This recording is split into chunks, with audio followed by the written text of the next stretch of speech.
வணக்கம். தமிழ் ஃபுட் கார்னர்ல இன்னைக்கு சப்பாத்தியும் அதுக்கு சைட் டிஷ்ஷா உருளைக்கிழங்கு பச்சை பட்டாணி கிரேவியும் பண்ண போறோம். இந்த சப்பாத்தி ரொம்ப சாஃப்டாகவும் டேஸ்டாகவும் இருக்கும்.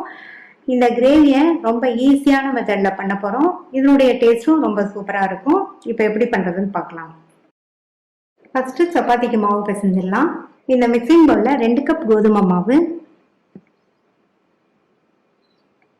இதுக்கு தேவையான அளவு உப்பு, இது கூட 2 டீஸ்பூன் எண்ணெய் சேர்த்து நல்லா ஒரு தடவை கலந்துட்டு இதுல கொஞ்சம் கொஞ்சமா தண்ணி சேர்த்து சாஃப்டான மாவா பிசைஞ்சுக்கலாம்.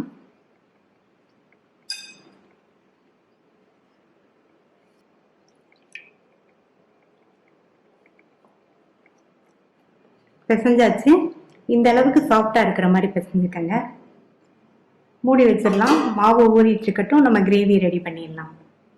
கிரேவி பண்றதுக்கு 300 கிராம் உருளைக்கிழங்க தோல் சீவி கியூப்ஸா கட் பண்ணி தண்ணியில சேர்த்திருக்கேன். அப்புறமா 1/2 கப் அளவுக்கு ஃப்ரெஷ்ஷான பச்சை பட்டாணி எடுத்து வச்சிருக்கேன்.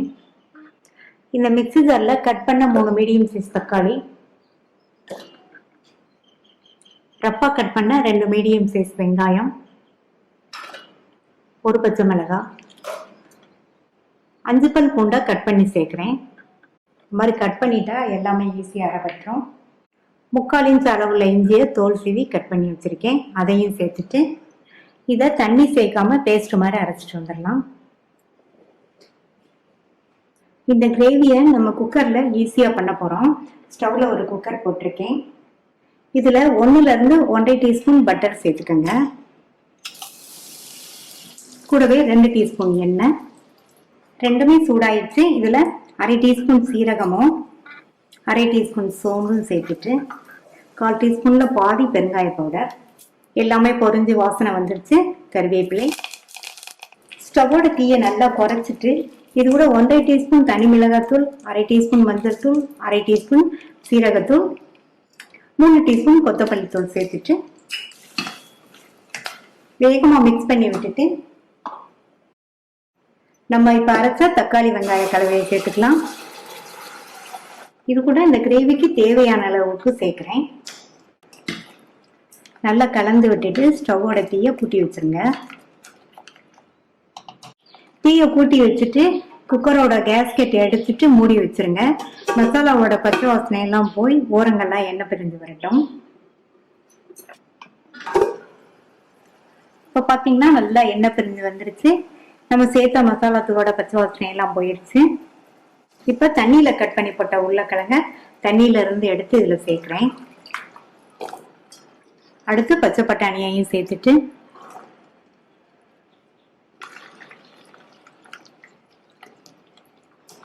நல்லா மிக்ஸ் பண்ணி விட்டாச்சு. இதுல 1 கப் தண்ணி நல்லா மிக்ஸ் பண்ணி விட்டுட்டு உப்பு செக் பண்ணி பார்த்துக்கங்க. தேவைப்பட்டா சேர்த்துக்கங்க. நான் சேர்த்த அளவு உப்பு எனக்கு போதும். இப்ப கேஸ்கெட் போட்டாச்சு.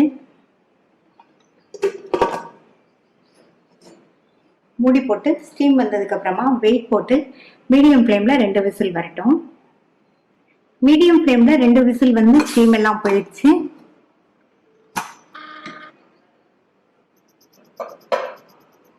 உருளைக்கிழங்கு பச்சை பட்டாணி ரெண்டுமே நல்லா சாஃப்டா வெந்துருச்சு. இப்ப வெந்த உருளைக்கிழங்கு பீசஸ்ல ஒரு 7-8 பீசஸ் எடுத்து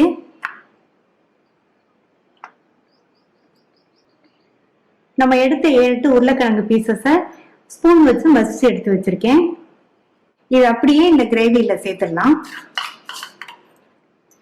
சேர்த்துட்டு நல்லா கலந்து விட்டுருங்க. இந்த மாதிரி மசிச்சு சேர்த்தோம்னா கிரேவியோட டேஸ்ட் வந்து இன்னும் சூப்பரா இருக்கும். கிரேவிக்கும் திக்னஸ் கிடைக்கும். அவ்வளவுதான், நம்மளுடைய கிரேவி ஆல்மோஸ்ட் ரெடி ஆயிடுச்சு.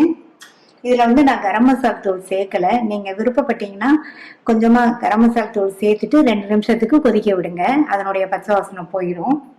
இப்ப நான் கொதிக்க விடல. அப்படியே இதுல பொடியா கட் பண்ண கொத்தமல்லி இலைகள் சேர்க்கிறேன். கொத்தமல்லி இலைகள் கூடவே சேர்த்துக்கங்க. நல்லா வாசனையா இருக்கும். நல்லா கலந்து விட்டலாம். நான் கரம் மசாலா தூள் சேர்க்காதனால கொதிக்க விடல. அப்படியே கொத்தமல்லி இலை சேர்த்துட்டேன். ரொம்ப ரொம்ப ஈஸியா பண்ணக்கூடிய டேஸ்டான உருளைக்கிழங்கு பச்சை பட்டாணி கிரேவி ரெடி ஆயிடுச்சு.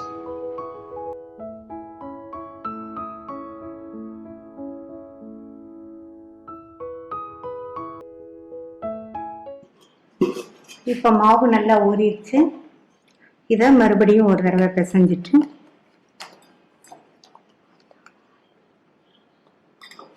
இதுல இருந்து கொஞ்சமா எடுத்து சப்பாத்தி தேய்ச்சிடலாம்.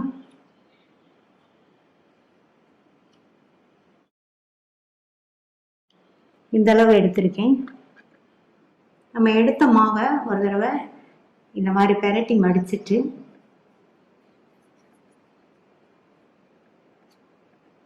சப்பாத்தி பலகை மேல வச்சு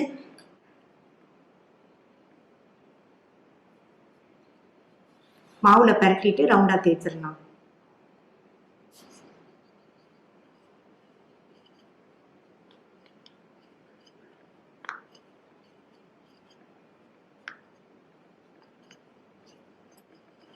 எல்லா பக்கமும் ஒரே திக்னஸ்ல இருக்கிற மாதிரி ரவுண்டா தேய்ச்சாச்சு.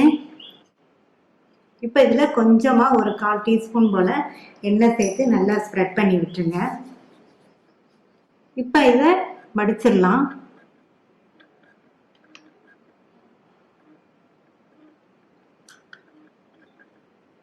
இந்த மாதிரி மடிச்சிட்டு மறுபடியும் இதில் ஒரு 2 டிராப் மட்டும் எண்ணெய் சேர்க்குறேன்.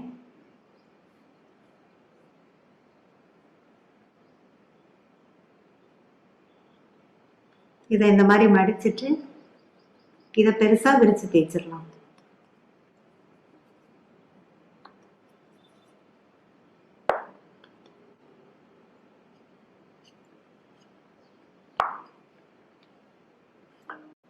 இந்த மாதிரி 4ஆ மடிச்சு தேய்ச்சோம்னா சப்பாத்தி நமக்கு சூப்பரான சாஃப்டா இருக்கும்.